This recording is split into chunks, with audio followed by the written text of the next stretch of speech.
ಓಂ ಅತ್ತಾಚರಾಚರ ಗ್ರಹಣಾತ್. ಓಂ ಏಕಃ ಪುರಸ್ತಾದ್ಯ ಇದಂ ಬಭೂವ ಯತೋ ಬಭೂವ ಭುವನಸ್ಯ ಗೋಪಾಃ ಯಮಪ್ಯೇತಿ ಭುವನಂ ಸಾಂಪರಾಯೇ ಸನೋ ಹರಿರ್ಗೃಥಮಿಹಾಯುಷೇತ್ತು ದೇವಃ. 1ನೇ ಅಧ್ಯಾಯದ 2ನೇ ಪಾದದ 9ನೇ ಸೂತ್ರ ಇದು. 2ನೇ ಅಧಿಕರಣ, ಅತೃತ್ವಾಧಿಕರಣ. ಭಗವಂತನಲ್ಲಿ ಅದಿತಿ ಅನ್ನುವ ನಾಮವನ್ನು ಸಮರ್ಥಿಸಿ ತೋರಿಸುವ ಭಾಗ. ಅದಿತಿ ಎನ್ನುವ ನಾಮದ ಜೊತೆಗೇನೆ ಸರ್ವಸಂಹರ್ತೃತ್ವ ಅನ್ನುವುದು ಕೂಡ ಭಗವಂತನಿಗೆ ಮೀಸಲಾದದ್ದು, ಬೇರೆ ಯಾರಿಗೂ ಕೂಡ ಆ ಗುಣ ಇಲ್ಲ ಅಂತ ಅನ್ನೋದನ್ನ ತೋರಿಸುವಂಥ ಪ್ರಕರಣ. ಪೂರ್ವ ಪಕ್ಷ ಏನಂತ ನಾವು ನೋಡಿದ್ದೇವೆ ಈಗಾಗಲೇ ತತ್ವಪ್ರಕಾಶಿಗಾಗಿ ಅನುಗುಣವಾಗಿ. ಅದಿತಿ ಅಂತ ದೇವತೆಗಳ ತಾಯಿ ಅಥವಾ ಮತ್ತು ಬೇರೆ ಯಾರಾದರೂ ಒಬ್ರು. ಬೃಹದಾರಣ್ಯಕ ಉಪನಿಷತ್ತು ಹೇಳುವಂತೆ ಸರ್ವವನ್ನು ಅದಿತಿಯೇ ಕಬಳಿಸುವುದರಿಂದ ಅದಿತಿ ಅನ್ನುವ ಶಬ್ದವಾಚ್ಯತ್ವವು ಅವಳಿಗೆ ಬರಬೇಕು ಅಂತ ಈಗ ಪ್ರಶ್ನೆ ಬಂದಾಗ, ಅದಿತಿ ಶಬ್ದವಾಚ್ಯತ್ವನು ಅವಳಿಗೆ ಬರಬೇಕು ಅಂತ ಪ್ರಶ್ನೆ ಬಂದಾಗ ಅದಕ್ಕೆ ಸಿದ್ಧಾಂತ ಸೂತ್ರಂ ಅವತಾರಯತೆ, ಸಿದ್ಧಾಂತವನ್ನು ಹೇಳುವಂಥ ಸೂತ್ರವನ್ನು ಇಲ್ಲಿ ತೋರಿಸ್ತಾ ಇದ್ದಾರೆ. ಅತ್ರ ಅಂತ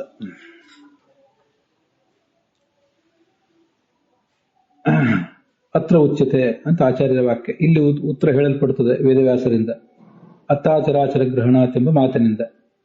ನಹಿ ಚರಾಚರಸ್ಯ ಸರ್ವಸ್ಯ ಅತೃತ್ವಂ ಅದಿತೇಹೆ. ದೇವಮಾತೆ ಅದಿತಿ ಏನಿದ್ದಾಳೆ ಅವಳು ಚರಾಚರವನ್ನೆಲ್ಲವನ್ನೂ ಕೂಡ ಕಬಳಿಸೋದಿಲ್ಲ, ಆದ್ರಿಂದ ಅವಳಿಗೆ ಸರ್ವಾತೃತ್ವ ಬರೋದು ಕೂಡ ಇಲ್ಲ ಅಂತ ತಾತ್ಪರ್ಯ. ವಿಷ್ಣುರೇವ ಅತ್ತ ಅತ್ರ ಉಚ್ಯತೆ. ಈ ಬೃಹದಾರಣ್ಯಕ ಉಪನಿಷತ್ತಿನಲ್ಲಿ ವಿಷ್ಣುವನ್ನೇ ಅತ್ತ ಎಂಬುದಾಗಿ ವರ್ಣಿಸ್ತಾ ಇದ್ದಾರೆ. ಸರ್ವಂ ವಾ ಅತ್ತೀತಿ ಚರಾಚರಸ್ಯ ಆದ್ಯತೆಯ ಗ್ರಹಣಾತಿಥಿ ಸೂತ್ರಾರ್ಥ. ಅತ್ತಾಚರಾಚರ ಗ್ರಹಣಾತ್ ಅಂತಿದೆಯಲ್ಲ, ಅಲ್ಲಿ ಅತ್ತ ಅಂತನ್ನುವುದು ಪ್ರಥಮ ವಿಭಕ್ತಿ ಶಬ್ದ. ಅದು ಸಾಧ್ಯವನ್ನು ತೋರಿಸ್ತದೆ. ಅನುಮಾನ ಅನ್ನುವುದು ನಮಗೆ ಗೊತ್ತಿರುವಂತೆ, ಈ ಪ್ರತಿಯೊಂದು ಸೂತ್ರವು ನಮ್ಗೆ ಗೊತ್ತಿರುವಂತೆ ಒಂದು ಅನುಮಾನ, ಅಲ್ಲಿ ಒಂದು ಹೇತು ಇರ್ತದೆ, ಒಂದು ಸಾಧ್ಯ ಇರ್ತದೆ. ಅತ್ತ ಅಂತ ಅನ್ನೋದು ಸಾಧ್ಯ. ಭಗವಂತನೇ ವಿಷ್ಣುವೇ ಅತ್ತ, ಸರ್ವವನ್ನು ಕಬಳಿಸುವವನು. ಯಾಕೆಂದ್ರೆ ಚರಾಚರ ಗ್ರಹಣಾತ್, ಈ ಚರ ಅಚರ ಎಲ್ಲವನ್ನೂ ಕೂಡ ಅವನೇ ಕಬಳಿಸುವುದರಿಂದ. ಹೀಗೆ ಬೃಹದಾರಣ್ಯಕ ಉಪನಿಷತ್ತಿನಲ್ಲಿ ಸರ್ವ ಎಂಬ ಶಬ್ದವನ್ನ ಪ್ರಯೋಗ ಮಾಡಿದ್ದಾರೆ. ಸರ್ವಂ ವಾ ಅತ್ತೀತಿ ಅದಿತೇಹೆ ಅದಿತಿತ್ವಂ ಅಂತ. ಸರ್ವ ಅಂದ್ರೆ ಏನು ಅಂತ ಅಲ್ಲಿ ಬಂದಿಲ್ಲ, ಬೃಹದಾರಣ್ಯಕ ಉಪನಿಷತ್ತಿನಲ್ಲಿ ಬರಲಿಲ್ಲ. ವಸ್ತುತಃ ಸರ್ವ ಅಂದ್ರೆ ಚರ ಅಚರ ಎಲ್ಲವೂ ಕೂಡ, ಈ ಸ್ಥಾವರ ಜಂಗಮ ಎಲ್ಲವೂ ಕೂಡ, ಇದೆಲ್ಲವೂ ಭಗವಂತನಿಗೆ ಆದ್ಯವಾಗಿದೆ. ಆದ್ಯ ಅಂದ್ರೆ ಭಕ್ಷ್ಯ ಅಂತ ಅದರ ತಾತ್ಪರ್ಯ.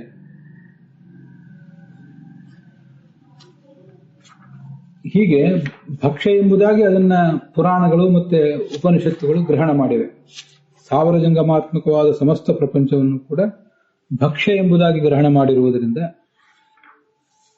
ಈ ಚರಾಚರವನ್ನೆಲ್ಲವನ್ನು ಕಬಳಿಸುವವನು ಅವನೇ. ಆದ್ದರಿಂದ ಸರ್ವ ಅಂತ ಉಪನಿಷತ್ನಲ್ಲಿ ಹೇಳಿರುವುದು, ಚರಾಚರ ಎಂಬ ಮಾತುಗಳಿಂದ ಬೇರೆ ಕಡೆ ಹೇಳಿರುವುದು, ಇದೆಲ್ಲವೂ ಕೂಡ ಆ ವಿಷ್ಣುವಿಗೆ.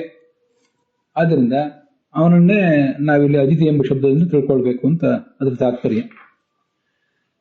ಇಲ್ಲಿ ಸರ್ವಂ ವಾ ಅತ್ತೀತಿ ಚರಾಚರಸ್ಯ ಆದ್ಯತೆಯ ಗ್ರಹಣಾತ್. ಬೃಹದಾರಣ್ಯಕ ಉಪನಿಷತ್ತು ಗ್ರಹಣ ಮಾಡಿದೆ ಸರ್ವಂ ವಾ ಅತ್ತಿ ಎಂಬ ಸರ್ವ ಶಬ್ದದಿಂದ. ಏನೇನು ಗ್ರಹಣ ಮಾಡಿದೆ ಅಂದ್ರೆ ಚರಾಚರಗಳೆಲ್ಲವನ್ನೂ ಗ್ರಹಣ ಮಾಡಿದೆ. ಯಾವ ರೂಪದಿಂದ ಗ್ರಹಣ ಮಾಡಿದೆ ಅಂದ್ರೆ ಆದ್ಯತೆಯ. ನಾನು ಆದ್ಯ ಅಂತ ಓದಿದೆ, ಅದು ಆದ್ಯ ಆದ್ರೂ ಆಗಬಹುದು, ಅದ್ಯ ಆದ್ರೂ ಆಗಬಹುದು. ಅದ್ಯ ಅಂದ್ರೂ ಆದ್ಯ ಅಂದ್ರೂ ಅದಕ್ಕೆ ತಿನ್ನಲ್ಪಡುವ ವಸ್ತು ಅಂತ ಅದರ ಅರ್ಥ. ಅದ ಭಕ್ಷಣೆ ಅಂತ ಧಾತು. ಇಲ್ಲಿ ಮುಂದಿನ ಸೂತ್ರದಲ್ಲಿ ಆದ್ಯಾರ್ಥಂ ಹರೆಯೇ ಅಂತ ಹೀಗೊಂದು ಮಾತಿದೆ. ಆದ್ರಿಂದ ಅಲ್ಲಿ ಬಂದಿರುವ ಮಾತಿಗೆ ಅನುಸಾರವಾಗಿ ಕೆಲವರು ಆದ್ಯ ಅಂತ ಓದ್ತಾರೆ, ಕೆಲವರು ಅದ್ಯ ಅಂತ ಓದ್ತಾರೆ. ಪ್ರಕರಣ ಮುಂದಿನ ಸೂತ್ರ. ಆ ಮುಂದಿನ ಸೂತ್ರದಲ್ಲಿ ಬ್ರಹ್ಮವೈವರ್ತ ಪುರಾಣದ ಮಾತು ಹೊಂದಿದೆ. ಈ ಜಗತ್ತೆಲ್ಲವೂ ಕೂಡ ಭಗವಂತನಿಗೆ ಆಹಾರವಾಗಿ ಸೃಷ್ಟಿಸಲ್ಪಟ್ಟಿದೆ ಅಂತ. ಸೋಸಜ ಭುವನಂ ವಿಶ್ವಂ ಆದ್ಯಾರ್ಥಂ ಹರೇ ವಿಭು ಅಂತ. ಆದ್ಯ ಅಂತ ಋಷಿಕೇಶ ತೀರ್ಥರ ಪಾಠದಲ್ಲಿ, ಅದ್ಯಾರ್ಥಂ ಅಂತನ್ನೋದು ಈಗ ಪ್ರಚಲಿತ ಇರುವಂತಹ ಪಾಠದಲ್ಲಿ. ಅದಕ್ಕೆ ಅದ್ಯ ಅಂದ್ರು ಆದ್ಯ ಅಂದ್ರು ಒಂದೇ ಅರ್ಥ. ಅದ್ಯ ಅಂದ್ರೆ ಬೇರೆ ಕಡೆ ಬೇರೆ ಪ್ರಸಂಗದಲ್ಲಿ ಇವತ್ತು ಅಂತ ಅರ್ಥ, ಅದು ಅವ್ಯಯ. ಇಲ್ಲಿ ಅದ್ಯ ಅಥವಾ ಆದ್ಯ ಅಂತ ಹೇಳಿದ್ರೆ ಇದು ಯತ್ ಪ್ರತ್ಯಯಾಂತವಾದ ಶಬ್ದ, ಎರಡಕ್ಕೂ ಕೂಡ ಅರ್ಥ ಒಂದೇ, ತಿನ್ನಲ್ಪಡುವ ವಸ್ತು ಅಂತ ಅರ್ಥ.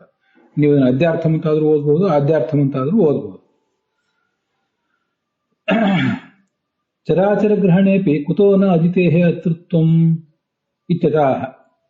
ಹೌದು, ಸರ್ವ ಎಂಬ ಶಬ್ದದಿಂದ ಚರ ಅಚರ ಎಲ್ಲವನ್ನೂ ತಗೊಂಡಿದೆ ಉಪನಿಷತ್ತು, ಬೃಹದಾರಣ್ಯಕ ಉಪನಿಷತ್ತು, ಅದು ಒಪ್ಪೋಣ.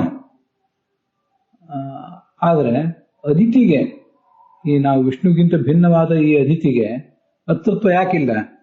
ಅದಕ್ಕೆ ಏನಾದರೂ ಕಾರಣ ಇದೆಯಾ ನೀವು ಹೇಳೋದಕ್ಕೆ ಅಂತ ಒಂದು ಪ್ರಶ್ನೆ ಬಂದ್ರೆ ಅದಕ್ಕೆ ಹೇಳ್ತಾರೆ ನಹಿ ಎನ್ನುವ ಮಾತಿನಿಂದ. ನಹಿ ಚರಾಚರಸ್ಯ ಸರ್ವಸ್ಯ ಅತೃತ್ವ ಅದಿತೇಹೇ. ದೇವತೆಗಳ ತಾಯಿ ಅದಿತಿ ಅಥವಾ ಮತ್ಯಾರೇ ಅದಿತಿ, ಚರಾಚರ ಎಲ್ಲವನ್ನೂ ಕೂಡ ಕಬಳಿಸುವುದಿಲ್ಲ, ಆ ಶಕ್ತಿ ಅವಳಿಗಿಲ್ಲ ಅಂತ ತಾತ್ಪರ್ಯ.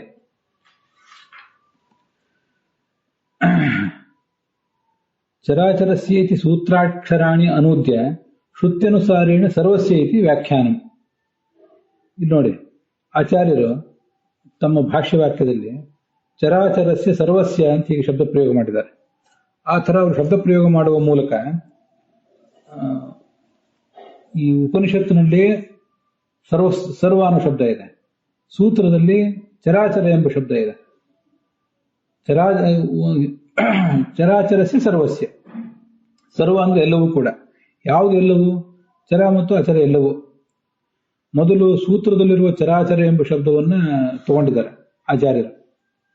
ಚರಾಚರ ಅಂತ ತಗೊಂಡು ಚರಾಚರಸ್ಯ ಇತಿ ಸೂತ್ರಾಕ್ಷರಾಣಿ ಅನೂದ್ಯ, ಚರಾಚರ ಎಂಬ ಎಂಬ ಸೂತ್ರದಲ್ಲಿರುವ ಅಕ್ಷರಗಳನ್ನ ಅನುವಾದ ಮಾಡಿಕೊಂಡು ಅದಕ್ಕೆ ಅರ್ಥ ಹೇಳಬೇಕಲ್ಲ. ಅರ್ಥ ಹೇಳುವಾಗ ಶ್ರುತ್ಯನುಸಾರೇಣ, ಬೃಹದಾರಣ್ಯಕ ಉಪನಿಷತ್ತಿಗೆ ಅನುಸಾರವಾಗಿ ಸರ್ವಸ್ಯ ಎಂಬುದಾಗಿ ವ್ಯಾಖ್ಯಾನ ಮಾಡಿದ್ದಾರೆ. ಆದ್ರಿಂದ ಆಚಾರ್ಯರ ಆ ವಾಕ್ಯ ಅದು ಸೂತ್ರಾನುಸಾರಿ ಆಯಿತು, ಹಾಗೆ ಉಪನಿಷತ್ತಿಗೆ ಅನುಸಾರವಾಗಿ ಕೂಡ ಅದು ಬಂತು. ಶ್ರುತ್ಯನುಸಾರೇಣ ಸರ್ವಸ್ಯ ಇತಿ ವ್ಯಾಖ್ಯಾನಂ, ಹೀಗೆ ಆಚಾರ್ಯ ವ್ಯಾಖ್ಯಾನ ಮಾಡಿದ್ದಾರೆ. ಸೂತ್ರಸ್ಯ ಶ್ರುತಿ ವಿಸಂವಾದ ಪ್ರತೀತಿ ನಿರಾಸ ಅಸ್ಯ ಪ್ರಯೋಜನಂ.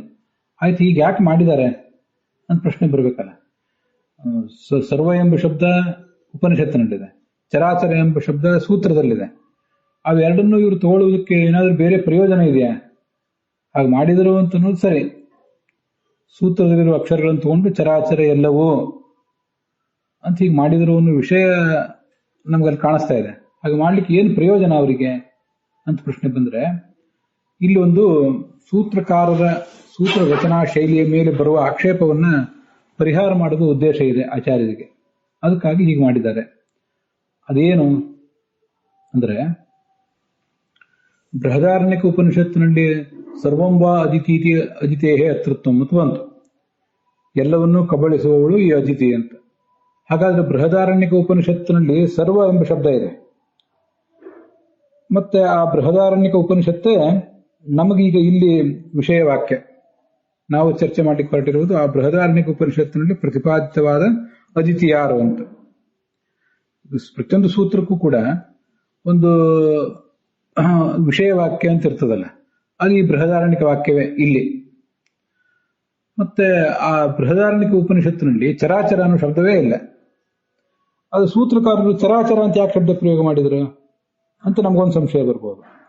ಸೂತ್ರಕಾರರು ಶ್ರುತಿಯಲ್ಲಿ ಇಲ್ಲದೇ ಇರುವ ಶಬ್ದವನ್ನು ಪ್ರಯೋಗ ಮಾಡುವ ಮೂಲಕ ಇದು ಶ್ರುತಿಗೆ ವಿಸಂವಾದಿ ಆಯ್ತಲ್ಲ. ಸೂತ್ರಸ್ಯ ಶ್ರುತಿ ವಿಸಂವಾದ ಪ್ರತೀತಿ. ಸ್ಥೂಲ ದೃಷ್ಟಿಯಿಂದ ನೋಡುವವರಿಗೆ ಸೂತ್ರವು ಶ್ರುತಿಗಿಂತ ವಿಸಂವಾದಿಯಾಗಿದೆ. ಶ್ರುತಿಗೆ ಸಂವಾದಿ ಆಗಲಿಲ್ಲ, ಅದು ಶ್ರುತಿಗೆ ಸಮಾನವಾಗಲಿಲ್ಲ. ನಾವು ಆ ಸೂತ್ರ ನೋಡಿದ ಕೂಡಲೇ ನಮಗೆ ಇದು ಯಾವ ಉಪನಿಷತ್ತಿಂದು ಅಥವಾ ಯಾವ ವೇದದ್ದು ಎಲ್ಲಿಯ ವಿಷಯವನ್ನ ಇದು ಸ್ಪಷ್ಟಪಡಿಸ್ಲಿಕ್ಕೆ ಹೊರಟಿದೆ ಅಂತ ಗೊತ್ತಾಗುವಂತೆ ಇರಬೇಕು. ಈಗ ಅಲ್ಲಿ ಸರ್ವ ಅಂತಿದೆ. ಸರ್ವ ಅಂತ ಉಪನಿಷತ್ತಲ್ಲಿದ್ದ ನೀವು ಸರ್ವ ಅಂತ ಹೇಳಿದ್ರೆ ಅತ್ತ ಸರ್ವಗ್ರಹಣಾತ್ ಅಂತ ಹೀಗೆ ನಾವು ಹೇಳಿಬಿಟ್ಟಿದ್ರೆ ನಮಗೆ ಸ್ಪಷ್ಟ ಆಗಿ ಹೋಗ್ತಿತ್ತು. ನೀವು ಹಾಗೆ ಮಾಡಲಿಲ್ಲ. ಅದು ಬಿಟ್ಟು ಚರಾಚರ ಗ್ರಹಣ ಅಂತ ಮಾಡಿದರೆ ಇದು ಶ್ರುತಿಯಲ್ಲಿ ಇಲ್ಲದೇ ಇರುವ ಶಬ್ದವನ್ನು ತಗೊಳ್ಳುವುದು ಅನ್ನೋದೊಂದು ದೋಷ. ಇದು ಶ್ರುತಿಯಲ್ಲಿ ಇದ್ದ ಶಬ್ದಗಳನ್ನು ತಗೊಳ್ಳಿಲ್ಲ, ಶ್ರುತಿಯಲ್ಲಿ ಇರುವುದನ್ನ ಇಲ್ಲದೇ ಇರುವುದನ್ನು ತಗೊಂಡ್ರಿ. ಶ್ರುತಿಯಲ್ಲಿ ಇದ್ದದ್ದು ಶಬ್ದವನ್ನು ತಗೊಂಡಿದ್ರೆ ಶ್ರುತಿ ಸಂವಾದ ಆಗ್ತಿತ್ತು, ಶ್ರುತಿಗೂ ಇದಕ್ಕೂ ಸಮಾನತೆ ಬರ್ತಿತ್ತು. ಈಗ ಶ್ರುತಿಗೂ ಇದಕ್ಕೂ ವಿಸಂವಾದ ಅಂದ್ರೆ ವಿಭೇದ, ವ್ಯತ್ಯಾಸ ಬಂತು. ಹೀಗೆ ಶ್ರುತಿಯು ಸೂತ್ರ ಶ್ರುತಿಗೆ ಭಿನ್ನವಾಯ್ತಲ್ಲ, ಸೂತ್ರಕ್ಕೂ ಶ್ರುತಿಗೂ ತಾಳಮೇಳ ಇಲ್ಲದಂತಾಯ್ತಲ್ಲ ಅಂತ ಒಂದು ಪ್ರತೀತಿ ಬರಬಹುದು ಸ್ಥೂಲ ನೋಟಕ್ಕೆ. ಅದರ ಆ ಪ್ರತೀತಿಯನ್ನು ನಿರಾಕರಣೆ ಮಾಡುವುದು ಆಚಾರ್ಯರ ಉದ್ದೇಶ. ಸೂತ್ರಕಾರರು ಚರಾಚರ ಅಂತ ಏನು ತಗೊಂಡಿದ್ದಾರೆ ಅದನ್ನೇ ಉಪನಿಷತ್ತು ಸರ್ವ ಎಂಬ ಶಬ್ದದಿಂದ ತಗೊಂಡಿದೆ. ಸರ್ವ ಎಂಬ ಶಬ್ದದಿಂದ ಯಾವುದನ್ನ ಉಪನಿಷತ್ತು ಹೇಳಿದೆಯೋ ಅದನ್ನೇ ಸೂತ್ರಕಾರರು ಬಿಡಿಸಿದ್ದಾರೆ, ಚರಾಚರ ಎಂಬುದಾಗಿ ಬಿಡಿಸಿದ್ದಾರೆ. ಆದ್ರಿಂದ ಆಚಾರ್ಯರು ಚರಾಚರಸ್ಯ ಅಂತ ಸೂತ್ರದಲ್ಲಿರುವುದನ್ನು ತಗೊಂಡು ಸರ್ವಸ್ಯ ಎಂಬುದಾಗಿ ಶ್ರುತಿಯಲ್ಲಿರುವ ಶಬ್ದವನ್ನು ತಗೊಂಡು ವ್ಯಾಖ್ಯಾನ ಮಾಡಿರುವುದರಿಂದ ಈ ಸೂತ್ರಕ್ಕೂ ಶ್ರುತಿಗೂ ಯಾವುದೇ ರೀತಿಯಾದ ವಿಸಂವಾದ ಇಲ್ಲ, ಭಿನ್ನತೆ ಇಲ್ಲ ಅಂತನ್ನೋದನ್ನ ಅವರು ತೋರಿಸಿಕೊಟ್ಟಾಗಾಯ್ತು. ಅಲ್ಲಿ ಇನ್ನೊಂದು ಸಂಗತಿ ಇರುವ ಸಾಧ್ಯತೆ ಇದೆ. ಅದನ್ನ ಅನೇಕ ಕಡೆ ತ್ರಿವಿಕ್ರಮ ಪಂಡಿತರು ಮತ್ತು ಬನ್ನಂಜಿ ಗೋವಿಂದಾಚಾರ್ಯ ಹೇಳಿದನ್ನು ನನಗೆ ನೆನಪಿದೆ. ಚರಾಚರ ಅಂತ ಯಾಕೆ ತಗೊಂಡಿದ್ದಾರೆ ಅಂತಂದ್ರೆ, ಈಗ ನಮಗೆ ಬೃಹದಾರಣ್ಯಕ ಉಪನಿಷತ್ತು ಇಲ್ಲಿ ಕಣ್ಣಿಗೆ ಕಾಣಿಸ್ತು. ನಾವು ಓದಿರುವುದು ಎಲ್ಲಾ ವೇದಗಳನ್ನು ಓದಲಿಲ್ಲ, ಬೃಹದಾರಣ್ಯಕ ಉಪನಿಷತ್ತು ಓದಿದ್ದೀವಿ. ಆದ್ರಿಂದ ಸರ್ವಂವಾ ಅದಿತೀತಿ ಅದಿತೇಹೇ ಅತೃತ್ವಂ, ಎಲ್ಲವನ್ನು ತಿನ್ನುವವಳಿ ಅದಿತಿ, ಆದ್ರಿಂದ ಅವಳಿಗೆ ಅತೃತ್ವ ಬಂತು ಅಂತ ಹೀಗೆ ನಮಗೊಂದು ಪ್ರಶ್ನೆ ಬಂತು. ನಮಗೆ ಓದಿರುವುದು ಬೃಹದಾರಣ್ಯಕ ಉಪನಿಷತ್ತು ಆದ್ರಿಂದ ಅದು ಪ್ರಸಂಗಕ್ಕೆ ಬಂತು. ಇನ್ನ ಅನೇಕ ಶಾಖೆಗಳಿವೆ, ಸುಮಾರು 137 ಶಾಖೆಗಳಿದ್ದವು. ಋಕ್ ಯಜು ಸಾಮ ಅಥರ್ವ ಎಲ್ಲ ವೇದಗಳಿಗೆ ಸೇರಿ ವೇದವ್ಯಾಸರು ಅಷ್ಟು ಮಾಡಿದ್ರು. ಆದ್ರೆ ಮುಂದೆ ನಾವು ಈಗ ಉಳಿಸ್ಕೊಂಡು ಬಂದಿರುವುದು ಆಚಾರ್ಯರ ಕಾಲಕ್ಕೆ ಮತ್ತೆ ಎಷ್ಟೋ ಕಡಿಮೆ ಆಗಿ ಹೋಗಿತ್ತು. ಈಗ ಬರೀ ಒಂದು 23 ಶಾಖೆಗಳು ಮಾತ್ರ ಉಳಿದಿವೆ, ಒಟ್ಟಾರೆ 4 ವೇದಗಳಿಗೆ ಸಂಬಂಧಪಟ್ಟಂತೆ. ಹೀಗೆ ಉಳಿದಿರೋದ್ರಿಂದ ಬೇರೆ ಯಾವುದೋ ಒಂದು ಶಾಖೆಯಲ್ಲಿ ಚರಾಚರ ಎಲ್ಲವನ್ನೂ ಭಗವಂತನೇ ಕಬಳಿಸುವುದರಿಂದ ಅವನೇ ಅತ್ತ ಅಂತ ಬಂದಿರುವ ಸಾಧ್ಯತೆ ಇದೆ. ನಮಗೆ ಗೊತ್ತಿಲ್ಲದೆ ಇರುವುದನ್ನು ಯಾವುದೋ ಒಂದನ್ನು ಸೂಚನೆ ಮಾಡಿದೆ ಸೂತ್ರ, ಆದ್ರೆ ಆಚಾರ್ಯರು ಅದನ್ನೇನು ಹೇಳಲಿಲ್ಲ ಅಂತ ಹೀಗೊಂದು ಹೇಳುವ ಸಾಧ್ಯತೆ ಇದೆ ಅಂತ ಕಾಣಿಸ್ತದೆ. ಚರಾಚರಾತೃತ್ವ ವಿಷ್ಣುರಪಿ ಕುತಃ. ಸರಿ, ಅದಿತಿಗೆ ಚರಾಚರಾತೃತ್ವ ಇಲ್ಲ ಅಂತ ನೀವು ಅಭಿಪ್ರಾಯಪಟ್ರಿ, ವಿಷ್ಣುವಿಗಾದರೂ ಈ ಚರಾಚರ ಅತೃತ್ವ ಕುತಃ ಎಲ್ಲಿಂದ ಬಂತದು? ಯಾವ ಪ್ರಮಾಣದಿಂದ ಅದನ್ನು ನಾವು ತಿಳ್ಕೊಳ್ಬೇಕು? ಅವನಿಗಾದ್ರೂ ಅದು ಇರೋದು ಹೇಗೆ ಸಾಧ್ಯ? ಕುತಃ ಅಂದ್ರೆ ಇರೋದು ಹೇಗೆ ಸಾಧ್ಯ ಅಂತ ಒಂದು, ಮತ್ತು ಯಾವ ಪ್ರಮಾಣದಿಂದ ಅದನ್ನು ತಿಳ್ಕೊಳ್ಬೇಕು ಅಂತ ಇನ್ನೊಂದು ಪ್ರಶ್ನೆ. ಅದಕ್ಕೆ ಸ್ರಷ್ಟಾಪಾತ ಅಂತ ಈ ಸ್ಕಂದ ಪುರಾಣದ ಮಾತನ್ನ ಉದ್ಧರಿಸಿದ್ದಾರೆ. ಸ್ರಷ್ಟಾಪಾತ ತಥೈವಾತ್ತ ನಿಖಿಲಸ್ಯೈಕ ಏವತು ವಾಸುದೇವ ಪರಃ ಪುಂಸಾಂ ಇತರೆ ಅಲ್ಪಸ್ಯವಾ ನವಾ ಇತಿ ಸ್ಕಾಂದೆ. ವಾಸುದೇವ ವರಃ ಪುಂಸಾಂ ಅಂತ ಒಂದು ಪಾಠಾಂತರ ಇದೆ ಋಷಿಕೇಶ ತೀರ್ಥದ ಪಾಠದ ಪ್ರಕಾರ. ವರ ಅಂದ್ರು ಪರ ಅಂದ್ರು ಅರ್ಥ ಒಂದೇ. ವರ ಅಂದ್ರೆ ಶ್ರೇಷ್ಠ ಅಂತ ಇಷ್ಟೇ ಅರ್ಥ, ಪರ ಅಂದ್ರೂ ಶ್ರೇಷ್ಠ ಅಂತ ಅರ್ಥ ಇದೆ. ಶ್ರೇಷ್ಠ ಅಂತ ಅರ್ಥ ಇರುವುದಲ್ಲದೇನೆ ಪರ ಅಂದ್ರೆ ಅದನ್ನು ಮೀರಿ ನಿಂತವನು ಅಂತ ಈಗ ಇನ್ನೊಂದು ಅರ್ಥ ಆಗ್ತದೆ. ಇಲ್ಲಿ ಈ ಸ್ಕಂದ ಪುರಾಣದ ಮಾತಿಗೆ ಅನುಸಾರವಾಗಿ ನಿಖಿಲಸ್ಯ ಸಮಸ್ತ ಪ್ರಪಂಚದ ಸ್ರಷ್ಟ ಸೃಷ್ಟಿಕರ್ತ, ಪಾತ ಪಾಲನಕರ್ತ, ತಥಾ ಹಾಗೆ ಅತ್ತ ನಾಶ ಮಾಡುವವನು ಸಂಹಾರಕರ್ತ, ಏಕಃ ಏವತು ಒಬ್ಬನೇ ಆಗಿದ್ದಾನೆ. ಯಾರವನು? ಪುಂಸಾಂ ವರಹ, ಎಲ್ಲ ಜೀವರಲ್ಲೂ ಕೂಡ ಲಕ್ಷ್ಮಿಯಿಂದಲೂ ತೊಡಗಿ ಹುಲುಮಾನವನವರಿಗೆ ಇವರೆಲ್ಲರೂ ಪುರುಷರು. ಅವರಲ್ಲಿ ವರ ಅಂದ್ರೆ ಶ್ರೇಷ್ಠನಾದವನು ಅಥವಾ ಪರ ಅಂದ್ರೆ ಶ್ರೇಷ್ಠನಾದವನು ಅಂಥ ವಾಸುದೇವನೇ ಇದು ಎಲ್ಲದಕ್ಕೂ ಕೂಡ ಸೃಷ್ಟ ಪಾತ ತಥಾ ಅತ್ತ ಆಗಿದ್ದಾನೆ. ಇತರೆ ಅಲ್ಪಸ್ಯವ ನವ, ಇನ್ನು ಉಳಿದವರು ಕೆಲವರು ಇದ್ದಾರಲ್ಲ, ಅವ್ರು ಯಾವುದೋ ಕೆಲವನ್ನ ಸೃಷ್ಟಿಸ್ತಾರೆ, ಕೆಲವನ್ನ ಪಾಲಿಸ್ತಾರೆ, ಕೆಲವುದನ್ನು ನಾಶಪಡಿಸ್ತಾರೆ. ಪೂರ್ಣವಾದನ್ನು ಅವರಿಗೆ ನಾಶಪಡಿಸಲಿಕ್ಕೆ ಬರೋದಿಲ್ಲ ಅಂತ ಅದರ ತಾತ್ಪರ್ಯ. ಅಲ್ಲಿ ಇತರೆ ಅಲ್ಪಸ್ಯವ ನವ, ಯಾವುದೋ ಒಂದನ್ನು ಕಬಳಿಸ್ತಾರೆ ಅಥವಾ ಅದೂ ಇಲ್ಲ ಅಂತ ಬಂತಲ್ಲ. ಅದೂ ಇಲ್ಲ ಅಂದ್ರೆ ಹೇಗೆ? ಯಾವ್ದಾದ್ರು ಒಂದು ನಿರ್ಧಾರಾತ್ಮಕವಾಗಿ ಹೇಳ್ಬೇಕಲ್ಲ. ಎಲ್ಲವನ್ನೂ ಕಬಳಿಸುವುದಿಲ್ಲ ಅಂತಿಷ್ಟು ಹೇಳಿದ್ರೆ ಸಾಕಲ್ಲ. ಪೂರ್ಣ ಕಬಳಿಸೋದಿಲ್ಲ, ಸ್ವಲ್ಪ ಭಾಗ ಮಾತ್ರ ಕಬಳಿಸ್ತಾರೆ ಅಂತ ಈಗ ಅರ್ಥ ಆಗಿಬಿಡ್ತದಲ್ಲ ಅಂತ ಪ್ರಶ್ನೆ ಬಂದ್ರೆ, ಅಸ್ವಾತಂತ್ರ್ಯೇಣ ಅಲ್ಪಸ್ಯ ಭವಂತಿ ಸ್ವಾತಂತ್ರ್ಯಾಪೇಕ್ಷೆಯ ನವ. ಅವರಿಗೆ ಎಲ್ಲವನ್ನೂ ಕಬಳಿಸುವ ಸ್ವಾತಂತ್ರ್ಯ ಇಲ್ಲ ಆದ್ದರಿಂದ, ಮತ್ತೆ ಶಕ್ತಿಯೂ ಇಲ್ಲ ಆದ್ದರಿಂದ ಅಲ್ಪಸ್ಯ ಭವಂತಿ, ಅವ್ರಿಗಿರೋದೇ ಸ್ವಲ್ಪ ಶಕ್ತಿ, ಸ್ವಲ್ಪ ಸ್ವಾತಂತ್ರ್ಯ, ಸ್ವಲ್ಪ ಜ್ಞಾನ. ಆದ್ರಿಂದ ಸ್ವಲ್ಪ ಸಮಸ್ತ ಪ್ರಪಂಚದ ಕೆಲವು ಸಂಗತಿಗಳಿಗೆ ಅವರು ಸೃಷ್ಟ ಪಾತ ಹಾಗೆ ಅತ್ತ ನಾಶ ಮಾಡ್ತಾರೆ, ನಾಶಕ್ಕಾಗಿದ್ದಾರೆ. ಅದರಿಂದ ಸ್ವಾತಂತ್ರ್ಯ ಅಸ್ವಾತಂತ್ರ್ಯ ಎಂಬ ಕಾರಣದಿಂದ, ಅಸ್ವಾತಂತ್ರ್ಯದ ಮೂಲಕ, ತಮ್ಮಲ್ಲಿರುವ ಅಸ್ವಾತಂತ್ರ್ಯದ ಮೂಲಕ ಕೆಲವಕ್ಕೆ ಅವರು ಸೃಷ್ಟಿಕರ್ತರಾಗಿದ್ದಾರೆ, ನಾಶಕರ್ತರಾಗಿದ್ದಾರೆ. ಇನ್ನ ಸ್ವತಂತ್ರವಾಗಿ ಇಟ್ಕೊಂಡ್ರೆ ಸ್ವತಂತ್ರವಾಗಿ ನಾಶಕರ್ತ ಭಗವಂತನೇ, ಇವ್ರು ಯಾರು ಅಲ್ಲವೇ ಅಲ್ಲ. ಅದರಿಂದ ಅವರನ್ನ ನಾವು ನವ ಅಂತ ಈ ಮಾತಿನಿಂದ ಹೇಳಿದ್ದಾರೆ. ಈ ಪೂರ್ವ ಪಕ್ಷ ತುಂಬಾ ದುರ್ಬಲವಾಗಿದೆಯಲ್ವಾ ಅಂತ ನಮಗೊಂದು ಜಿಜ್ಞಾಸೆ ಇಲ್ಲಿ ಬರ್ತದೆ. ಸರಿಯಾಗಿ ಎಲ್ಲ ಶಾಸ್ತ್ರಗಳ ಪರ್ಯಾಲೋಚನೆ ಮಾಡಿದರೆ, ವೇದಗಳನ್ನ ಪುರಾಣಗಳೆಲ್ಲವನ್ನು ಪರ್ಯಾಲೋಚನೆ ಮಾಡಿದರೆ, ಈ ದೇವತೆಗಳ ತಾಯಿ ಅದಿತಿ ಅವಳೇ ಸರ್ವಸಂಹಾರಕಳು ಅಂತ ಯಾರಿಗೂ ಅನಿಸೋದೇ ಇಲ್ಲ. ಒಂದು ವೇಳೆ ಅನಿಸುವುದೇನಾದರೂ ಇದ್ರೆ ಕೆಲವು ಕಡೆ ರುದ್ರನನ್ನು ಸರ್ವಸಂಹಾರಕ ಅಂತ ವರ್ಣನೆ ಮಾಡಿದ್ದಾರೆ. ಆದ್ರಿಂದ ರುದ್ರ ಸರ್ವೋತ್ತಮತ್ವವಾದಿಗಳು ಇವರ್ಯಾರೋ ಕೆಲವರು ಅವನನ್ನ ಸರ್ವೋತ್ತಮ ಸರ್ವಸಂಹರ್ತ ಅಂತ ಹೇಳಬಹುದು. ಅಲ್ಲೊಂದು ವಿವಾದ ಆದರೂ ಮೊದಲಿಂದೂ ಇದೆ, ಇರುವ ಸಾಧ್ಯತೆ ಇದೆ. ಅದನ್ನು ಬಿಟ್ಟು ದೇವತೆಗಳ ತಾಯಿ ಅದಿತಿ, ಅವಳೊಬ್ಬಳು ಸ್ತ್ರೀ, ಅವಳು ಅದಿತಿಯಾಗಿದ್ದಾಳೆ ಅಂತ ಹೇಳುವುದರಿಂದ ಏನಿದೆ, ಆ ಪೂರ್ವ ಪಕ್ಷವನ್ನು ಪ್ರಾರಂಭ ಮಾಡುವುದಾದ್ರೂ ಹೇಗೆ? ತುಂಬಾ ದುರ್ಬಲವಾದ ಪೂರ್ವ ಪಕ್ಷ ಅಲ್ವಾ ಅದು? ಸರಿಯಾಗಿ ಅಧ್ಯಯನ ಮಾಡದೇ ಇದ್ದವರು ಪೂರ್ವ ಪಕ್ಷ ಅಲ್ವಾ ಅಂತ ನಮಗೊಂದು ಪ್ರಶ್ನೆ ಬರ್ತದೆ. ಅದು ಸರಿ. ಅದ್ರ ಉತ್ತರ ಒಬ್ಬ ಸಣ್ಣ ಬಾಲಕನಿಗೂ ದೊಡ್ಡವರಿಗೂ ಬಂದಿರುವಂತಹ ಎಲ್ಲಾ ಸಂಶಯಗಳನ್ನು ಪರಿಹಾರ ಮಾಡುವುದು ಸೂತ್ರಕಾರರ ಉದ್ದೇಶ ಆಗಿರ್ತದೆ. ಮತ್ತೆ ಅದಕ್ಕೆ ಸರಿಯಾಗಿ ನಾವು ಭಾಷ್ಯ, ಟೀಕೆ, ಟಿಪ್ಪಣಿಗಳನ್ನು ಬರೀಬೇಕಾಗ್ತದೆ. ಮತ್ತೊಂದು ವಿಚಾರ ಇದೆ. ಈಗ ಇಲ್ಲಿ ಅದಿತಿ ಅಂತ ಬಂತಲ್ಲ, ಅದಿತಿ ಅಂದ್ರೆ ಅದು ದೇವತೆಗಳ ತಾಯಿ ಅಂತ ಯಾರು ಅಭಿಪ್ರಾಯ ಪಟ್ಟಿರಬಹುದು. ಇನ್ನೊಬ್ರು ಇದ್ದಾರಲ್ಲ, ಈ ಶಕ್ತಿಯ ಪಾರಮ್ಯವನ್ನು ಒಪ್ಪುವವರು, ಅದ್ರ ಬಗ್ಗೆ ನಾವು ಸ್ವಲ್ಪ ಗಮನ ಹರಿಸಬೇಕು. ನನಗೆ ಅದೀಗ ನೆನಪಿಗೆ ಬರ್ತದೆ. ವಿಷ್ಣುವನ್ನು ಸರ್ವೋತ್ತಮ ಅಂತ ಹೇಳುವವರಿದ್ದಾರೆ, ಶಿವನನ್ನು ಸರ್ವೋತ್ತಮ ಅಂತ ಹೇಳುವವರಿದ್ದಾರೆ, ಶಕ್ತಿಯನ್ನೇ ಸರ್ವೋತ್ತಮ ಅಂತ ಹೇಳುವವರು ಇದ್ದಾರೆ, ದುರ್ಗಾದೇವಿಯನ್ನೇ ಪ್ರಧಾನವಾಗಿ ಆರಾಧನೆ ಮಾಡುವವರು ಇದ್ದಾರೆ, ಭಗವಂತ ಸ್ತ್ರೀ ಅಂತ ಹೇಳುವವರು ಅವರು. ಅವರ ದೃಷ್ಟಿಯಿಂದ ಕಾಪಾಲಿಕರು ಮೊದಲಾದವರು, ಶಾಕ್ತರು ಮೊದಲಾದವರು ಇದ್ದೇ ಇದ್ದಾರಲ್ಲ. ಇವತ್ತಿಗೂ ಕೂಡ ಸಂಖ್ಯೆ ಕಡಿಮೆ ಇರಬಹುದು, ಅವರು ವ್ಯಕ್ತವಾಗಿ ನಮ್ಮ ಎದುರಿಗೆ ಕಾಣದೇ ಇರಬಹುದು, ಆದರೆ ಅಂಥ ಶಾಕ್ತರು ಮೊದಲಾದವರು ಇದ್ದೇ ಇದ್ದಾರೆ. ಅವರ ದೃಷ್ಟಿಯಿಂದ ಎಲ್ಲರಿಗೂ ತಾಯಿಯಾದಂತಹ, ದೇವತೆಗಳಿಗೆ ಮಾತ್ರ ಅಲ್ಲ ಎಲ್ಲರಿಗೂ ತಾಯಿಯಾದಂತಹ ಆ ಅದಿತಿ ಅಂದ್ರೆ ಆ ದುರ್ಗಾದೇವಿಯೇ, ಆ ಕಾಳಿದೇವಿಯೇ, ಆ ಶಕ್ತಿಯೇ, ಪರಮೇಶ್ವರಿಯೇ ಚರಾಚರವನ್ನ ಎಲ್ಲವನ್ನು ಕಬಳಿಸ್ತಾಳೆ. ಆದ್ರಿಂದ ಅವಳನ್ನೇ ಅದಿತಿ ಅಂತ ಹೇಳಬೇಕು ಅಂತ ಒಂದು ಪ್ರಶ್ನೆ ಅವರಿಗೂ ಕೂಡ ಬರಬಹುದು. ಅದಕ್ಕೆ ಆ ಒಂದು ಪ್ರಶ್ನಕ್ಕೂ ದೇವತೆಗಳ ತಾಯಿಯಾದ ಕಶ್ಯಪರ ಪತ್ನಿಯಾದ ಅದಿತಿಯೂ ಇಲ್ಲಿ ಅದಿತಿ ಅಲ್ಲ, ಸರ್ವಸಂಹಾರಗಳಲ್ಲ. ದುರ್ಗಾದೇವಿಯೂ ಅಂದ್ರೆ ಪಾರ್ವತಿ ದೇವಿ, ಸರಸ್ವತಿ ದೇವಿ, ಕಾಳಿದೇವಿ ಇವ್ರ್ಯಾರೂ ಕೂಡ ಸರ್ವಸಂಹಾರಕರಲ್ಲ. ಲಕ್ಷ್ಮೀದೇವಿಯೂ ಸರ್ವಸಂಹಾರಗಳಲ್ಲ. ಸರ್ವಸಂಹಾರಕ ಆಗಿರುವುದು ಭಗವಂತ ಮಾತ್ರ ಅಂತ ತೋರಿಸುವುದು. ಈ ಎಲ್ಲ ಅಭಿಪ್ರಾಯಗಳಿಗೂ ಉತ್ತರ ಕೊಡುವುದು ಉದ್ದೇಶ. ಶಕ್ತಿ ವಿಶಿಷ್ಟಾದ್ವೈತ ಅಂತ ಒಂದಿದೆ. ಈ ಶಿವ ಶಕ್ತ್ಯಾಯುಕ್ತ ಅಂತ ಇನ್ನೊಂದು ಅದ್ವೈತ ಕಾಣಿಸ್ತದೆ. ವಿಶಿಷ್ಟಾದ್ವೈತ, ರಾಮಾನುಜರು ಪ್ರತಿಪಾದನೆ ಮಾಡಿದ ವಿಶಿಷ್ಟಾದ್ವೈತ ಒಂದಿದೆ. ಅಲ್ಲಿ ವಿಷ್ಣುವನ್ನೇ ಸರ್ವೋತ್ತಮ ಅಂತ ಒಪ್ತಾರೆ.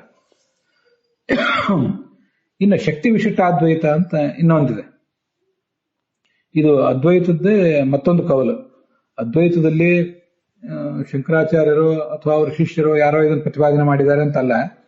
ಕೆಲವರು ಶಾಕ್ತರು, ದುರ್ಗಾದೇವಿಯನ್ನು ಉಪಾಸನೆ ಮಾಡುವವರು, ಶಕ್ತಿ ಅಂದ್ರೆ ಆ ದುರ್ಗಾದೇವಿ ಅಥವಾ ಅವನ ಪತ್ನಿ, ಆ ಯಾರೇ ಆಗಲಿ, ಅವಳಿಂದ ವಿಶಿಷ್ಟನಾದ ಶಿವ, ಅವನು ಅದ್ವೈತ. ಅದ್ವೈತ ಅಂದ್ರೆ ಏನರ್ಥ? ನಾನ್ ಡ್ಯುಯಾಲಿಟಿ, ಇಬ್ಬರಿಲ್ಲ, ಇರುವುದು ಒಬ್ಬನೇ ಅಂತ. ಸರಿ, ಒಬ್ಬನು ಅಂದ್ರೆ ಯಾರು? ಅವನು ಆ ಶಿವನೇ ಒಬ್ಬ. ಅವನು ಶಕ್ತಿಯುಕ್ತನಾದ ಶಿವ ಒಬ್ಬನೇ ಆಗಿದ್ದಾನೆ ಅಂತ ಹೀಗೆ ಪ್ರತಿಪಾದನೆ ಮಾಡೋರು ಇದ್ದಾರೆ. ಅದ್ವೈತವೇ, ಆದರೆ ಶಿವನನ್ನ ಮತ್ತು ಶಿವನಿಗಿಂತ ಹೆಚ್ಚಾಗಿ ಶಕ್ತಿ ವಿಶಿಷ್ಟನಾದ ಶಿವನನ್ನು ಆರಾಧನೆ ಮಾಡುವವರು ಕೆಲವರು ಇರ್ತಾರೆ. ಕಾಳಿಯ ಭಕ್ತರು ಮತ್ತೆ ಈ ಶಾಕ್ತರು ಮೊದಲಾದವರು ಆ ಥರ ಆರಾಧನೆ ಮಾಡ್ತಾರೆ. ಅಂಥವೆಲ್ಲ ಪ್ರಶ್ನೆಗಳಿಗೆ ಇಲ್ಲಿ ಉತ್ತರ ಕೊಡಬೇಕಾಗಿದೆ ಅಂತ ಕಾಣಿಸ್ತದೆ. ಅಲ್ಲಿಗೆ ಇವತ್ತಿನ ಈ ಭಾಗ ಸಮಾಪ್ತ ಆಗಿದೆ.